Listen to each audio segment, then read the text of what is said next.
long time, over an hour this morning. I also had with President Zelenskyy a very good call after that. And I think we're on the way to getting peace. I think President Putin wants peace, and President Zelenskyy wants peace, and I want peace. I just want to see people stop getting killed. We're very far away from that particular war, but that's a vicious war. Probably 1.5 million soldiers killed in a short period of time. I've never seen anything. I have pictures that are, you wouldn't believe it. You wouldn't believe what you have to look at. Young, beautiful soldiers that are just being decimated. And it would be nice to end it immediately. But we had a very good talk with, people didn't really know what President Putin's thoughts were, but I think I can say with great confidence he wants to see it ended also. That's good. And we're going to work toward getting it ended, and as fast as possible. It's a horrible situation going over. It's flat land, and the bullet goes off, and the only thing it can hit is a body, a human body, a young human body. And they're losing just tremendous numbers of mostly soldiers. The cities and towns have been largely demolished. It's a shame what's happened to that country. It would have never happened if I were president. That I can tell you. Would have never happened. It's to look at that. And October 7th would have never happened either, by the way, the Middle East. But we'll get it. I think we'll get it. We'll get something done. We're going to be meeting. Actually, tomorrow they're meeting in Munich, as you know, and we're going to have some other meetings. And I'll be dealing with President Putin largely on the phone, and we ultimately expect to meet. In fact, we expect that he'll come here, and I'll go there, and we're going to meet also probably in Saudi Arabia the first time. We'll meet in Saudi Arabia, see if we can get something done. But we want to end that war. That war is a disaster. It's a really bloody, horrible war. Saudi Arabia, the first meeting will happen. I think so. We think we're going to probably meet in Saudi Arabia the first meeting. Hasn't been set, but not too distant future. We both understand, we know the Crown Prince, and I think it'd be a very good place to meet. So it sounds like that would just be a meeting between you and Putin and perhaps the Crown Prince, but not President Zelenskyy? Probably we'll have a first meeting, and then we'll see what we can do about the second meeting. Did you also commit to go to Ukraine? What about Ukraine? Did you commit to go to Ukraine? No, I haven't. I haven't committed to go to Ukraine. I would think about going. Yeah, I'd think about it. No problem. You say today, Mr. President, that they received your vision. What is your plan to end this war? Like today, Secretary. Well, I'm not going to tell you my plan. I can just tell you we've made a lot of progress. This should have been done by Biden, not by me, because this has been going on for now a long time, years. And it should have been done by Biden. Just like the young gentleman that I brought home yesterday after 2 weeks. We worked on it for 2 weeks. He was a fine man, and he was in there for 3.5, almost 4 years, and they weren't able to do a thing, and I got him out. And as you know, I didn't pay $6 billion. I didn't pay anything.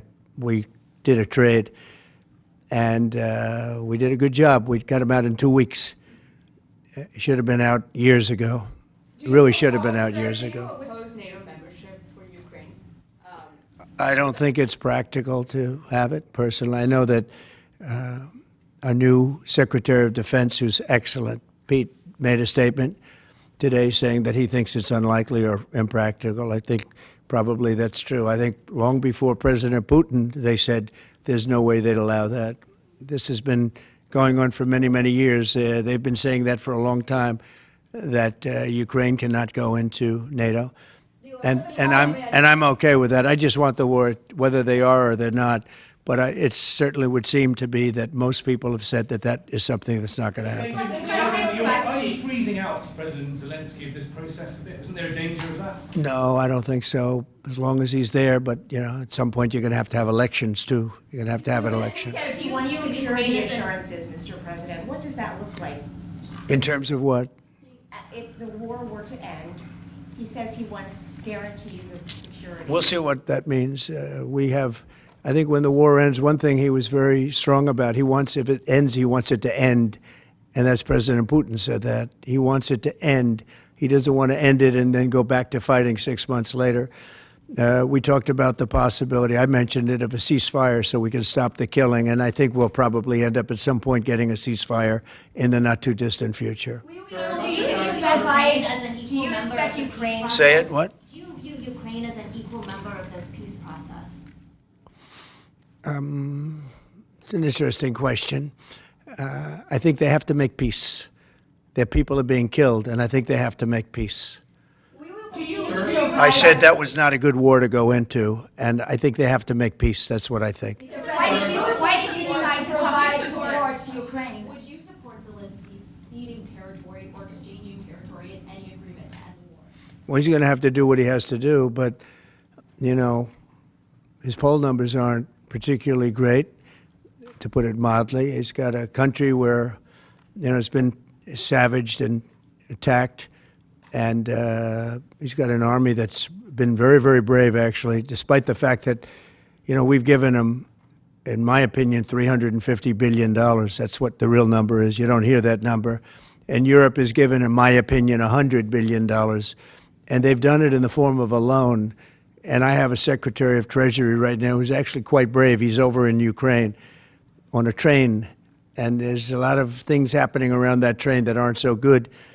And he's going there to get a document done where we're going to be assured that we're going to, in some form, get this money back, because we're putting up far more money than Europe, and Europe is in far more danger than we are. We have an ocean in between. Europe has nothing in between. You know what they have in between? They have Ukraine in between. So wait a minute. So, as you know, Europe is putting up money, and they're getting it in the form of a loan. And the United States under Biden didn't do loans. They just handed money every time somebody walked in from Ukraine. They just handed them money foolishly. This should have never happened. It should have never started. And once it did, other things should have happened. Other things should have taken place. So we're getting security on our money. We're going to have it secured by, they have rare earth, and they have oil and gas, and they have a lot of other things. And we're asking for security on our money. So does it mean you are not sending any more They've agreed to it. Ukraine has agreed to it. Does it mean you are not sending any more aid to Ukraine? No, we are, but we want it secured, and the money is going to be secured. When would the U.S. stop sending funding? When would the U.S. stop sending funding? Because if we didn't do that, then Putin would say he won. We're the thing that's holding it back. And frankly, we'll go as long as we have to go, because we're not going to let the other happen. But President Putin wants to have peace now, and that's good. And he didn't want to have peace with Biden. Was that conversation with Putin? And you tell me why that is, okay? Was that conversation with Putin to start these negotiations part of the deal to bring Fogel home? No, but it was a nice thing that he allowed Marc Fogel to leave. In fact, Marc wasn't feeling well, but he was, all of a sudden, about 2 weeks ago, he started being treated very nicely. He said they took him out for haircuts. They took him out. They helped him out a little bit and made him feel better, made him look better. And they were nice to him. And he said, I saw something happening. And it coincided with when I came into office. So that was nice. And he's a fine person. He was so happy to be out. He was there for 3.5 years plus, and he shouldn't have been there at all. They should have had him out much faster than that. Wait, go ahead, please. Sorry, sir, just to be clear, do you see any future in which Ukraine returns to its pre-2014 borders? Well, I think Pete said today that that's unlikely, right? It certainly would seem to be unlikely. They took a lot of land, and they fought for that land, and they lost a lot of soldiers. But it would just seem to me, and I'm not making an opinion on it, but I've read a lot on it, and a lot of people think that that's unlikely. Some of it will come back. I think some of it will come back. Yeah, some of that land will come back. I'm back in Ukraine. Don't say that. I'm approving, but I do want security for our money. You know, Europe is getting security. You know that, right? They're giving their money in the form of a loan. Nobody knows that. And why are we at $350 billion, and Europe, which doesn't separate with an ocean like we do, we have a little thing called an ocean in between. Why is it that Europe is paying 200 billion less than us to help Ukraine. Very similar size. If you add up all the European countries, it's a little bit smaller than the U.S. in terms of the economy. Why is it that they're not paying the kind of numbers that they should be paying? And then on top of it, and I've been saying this to Biden, I told Biden, I said, you ought to be asking for either a loan or some kind of a security, like their oil and gas or something for the money, because you're putting up much more money than Europe, and you have no security. Europe's putting up a much smaller amount, and it's in the form of a loan, because we have people that were incompetent in the last administration, grossly incompetent, and we're changing it. But we change it, and all we do is we get hit by lawsuits from the radical left all the time.